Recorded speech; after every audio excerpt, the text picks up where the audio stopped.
Good morning and welcome to Rising. Happy Monday. We've got a great show for you. Today, I am joined by Nomiki Konst. Thank you so much for being with me. Thank you. So excited. Brand new studio. Yeah, Fancy. well, your first time in the new digs. Liking it, yeah. Thank you for being here. All right, we've got some breaking news to get to. Let's start with that. So this is interesting. In a Florida courtroom this morning, the government has submitted a handwritten note allegedly written by Ryan Routh, the man accused of trying to assassinate Donald Trump at his golf club in Florida last weekend.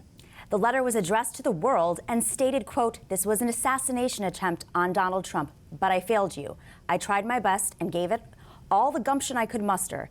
It is up to you now to finish the job, and I will offer $150,000 to whomever can complete the job." Prosecutors say that Routh put that letter inside a box and dropped it off with an unnamed witness months ago, far before he was caught on Trump's golf course in Florida. This letter is one of the reasons that prosecutors are saying that Routh should continue to be detained. So this part is going to boggle everybody. So this letter was not written subsequent to the assassination attempt because the tone of the letter is, "I have failed to assassinate Trump," but this was given to someone else some months ago, according to reporting from the Washington Post and others. And so this person just came forward and gave the letter. Now, it was in a box, so it's unclear whether this witness knew they had what was a credible threat of, I mean, the letter suggests he had already tried this and failed. So maybe there was some other thwarted assassination attempt we don't know about. Maybe there was, or maybe this was one of those letters where if he wasn't able to do so, here is his guidance this to the world. public.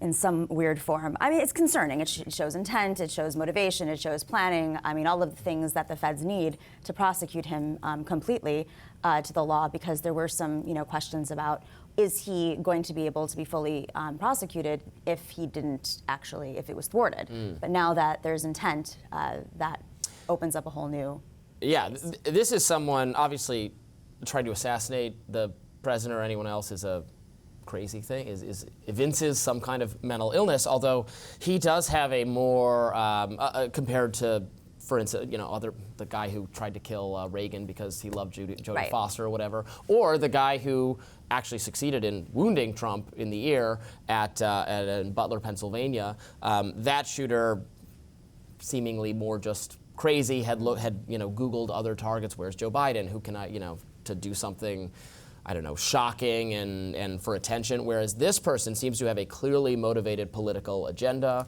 was radicalized against Trump because of Ukraine and Taiwan and some other issues. I think there are a lot of questions about, he was in Ukraine at one point trying to recruit a mercenary army. U.S.-trained Afghani troops. I wonder what kind of contacts he had, if any, with the State Department or people of that nature. I mean, I'm sure some of this will be released, maybe not all of it. Or this just maybe it won't be.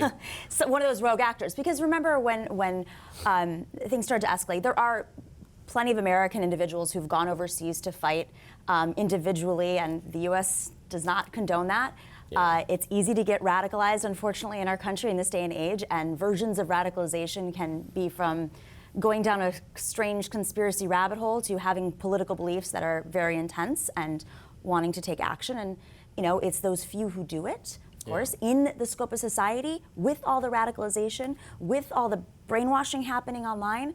There's still such a small group of people that actually are able to do these things and step up. And, of course, luckily, they've been thwarted. I just think of time and time again where it turns out the person was known to the authorities, or the authorities have had contact with them. This is true of, school shooters.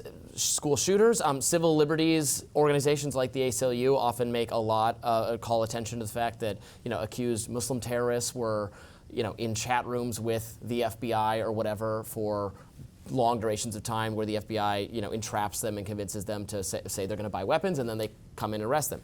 This is what happened with the kidnapping of Gretchen Whitmer, the governor of Michigan. Exactly. The whole plot was known to the FBI the entire time, and the FBI paid the informant to continue going along with it so that they would have enough evidence to eventually arrest them. Exactly. So, this is, how did this guy have the resources to get to Ukraine and where else, and I don't know. I bet it would not at all surprise me if law enforcement would be incredibly embarrassed to find out they had some level of contact or knowledge of this person. I mean, he was interviewed by the New York Times. Right. He was mentioned in Semaphore. This isn't just some random guy. Right, and you bring up a very good point, because sometimes they work in coalition with people because they want to uncover a greater story. Right. Maybe it's a bigger network, and there's an informant within the network that they're monitoring, and then they're human, they act out. So I think very smart point, and maybe we will not actually ever know if it is a national security situation. Yeah, I mean, this is, 2 assassination attempts now in 2 months. Obviously, Unrelated, though.